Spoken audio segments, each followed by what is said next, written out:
मृत्यु लोक में जन्म लेने वाला कोई भी प्राणी अमर नहीं होता और उसे एक ना एक दिन इस लोक को छोड़कर जाना ही होता है। गीता में बताया गया है कि शरीर के मर जाने के बाद भी आत्मा नहीं मरती। तो चलिए जानते हैं मृत्यु के बाद आत्मा का क्या होता है और मरने के 24 घंटे बाद आत्मा घर वापस क्यों आती है और वह कितने दिनों तक अपने घर में रहती है।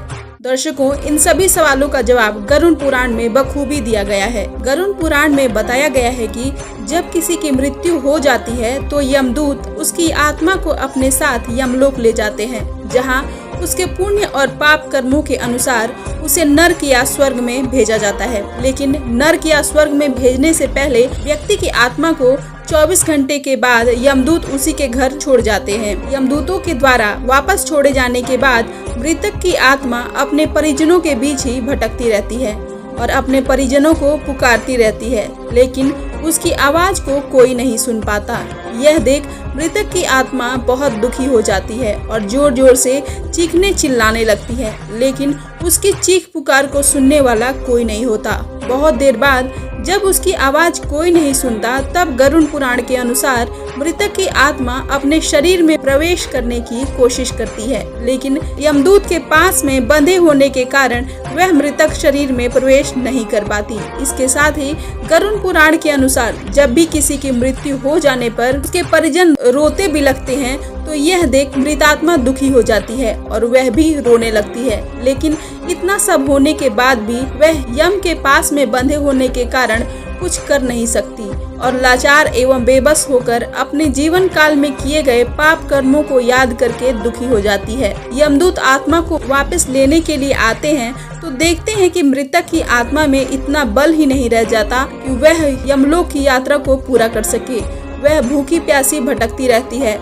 वह अपने परिजनों को संकेत देना चाहती है, उनसे बातें करना चाहती है, लेकिन शरीर ना होने के कारण वह किसी के संपर्क में नहीं आ पाती। दर्शकों, आपने पिंडदान के बारे में तो जरूर सुना होगा।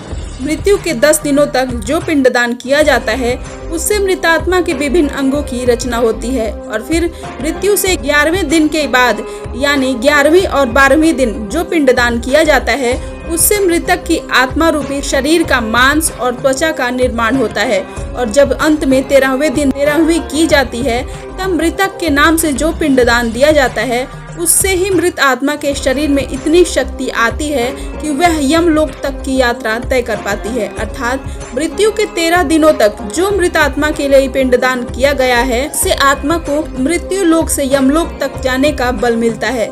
दर्शकों, गरुड़ पुराण में इसीलिए ही बताया गया है कि जब किसी मनुष्य की मृत्यु हो जाती है तो उसकी आत्मा 13 दिनों तक अपने परिजनों के बीच ही रहती है और उसके बाद आत्मा यमलोक के सफर पर निकल पड़ती है, जो अपने आप में बहुत बड़ी यात्रा होती है। 13 दिनों तक किया गया पिंडदान 1 वर्ष मृतक की आत्मा के लिए भोजन का समान होता है और अगर किसी के लिए पिंडदान नहीं किया जाता तो उसकी आत्मा को भूखा रख कर ही यमलोक की यात्रा को पूरा करना होता है। दर्शकों, इसीलिए हिंदू धर्म में हर मृतक आत्मा के लिए नियमित 13 दिनों तक पिंडदान किया जाना आवश्यक बताया गया है। इन सब के अलावा गरुड़ पुराण में यह भी बताया गया है कि अगर 13वीं के दिन मृतक के घर वालों के द्वारा अगर उसका पिंडा कर्ज लेकर किया जाए तो उसकी आत्मा को शांति नहीं मिलती।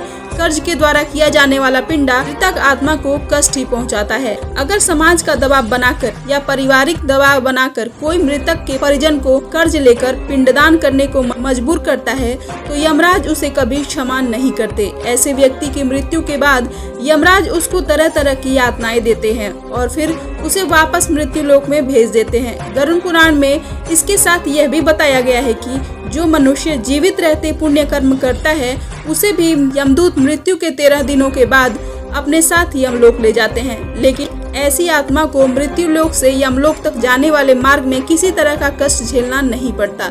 लेकिन जो मनुष्य अपने जीवन काल में बुरे कर्म करते हैं उसे भी यमदूत अपने साथ यमलोक लेकर जाते हैं, लेकिन ऐसी आत्मा को पूरे रास्ते भर कष्ट उठाना पड़ता है। पूरे रास्ते भर यमदूत उसे कई तरह की यातनाएं देते हैं जिससे वह थर थर कांपने लगता है और यमदूतों से बार बार क्षमा मांगता है, लेकिन यमदूत उसे क्षमा नहीं करते।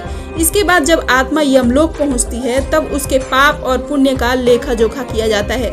अगर आत्मा ने ज्यादातर पुण्य किए हैं तो यमराज उसे स्वर्ग लोक भेज देते हैं। जबकि अगर उसने ज्यादातर पाप ही किए हैं तो ऐसी आत्मा को उसके द्वारा किए गए पूरे कर्मों की सजा भुगतने के लिए यमराज उसे नरक में भेज देते हैं। लेकिन पापी आत्मा की सजा पूरी होने के बाद यमराज ऐसी आत्मा को वापस मृत्यु लोक में ही भेज देते हैं। दर्शकों, उम्मीद करती हूँ आज की ये वीडियो आपको बेहद पसंद आई होगी। वीडियो अच्छी लगी तो वीडियो को लाइक करके सब्सक्राइब जरूर कर दीजिएगा।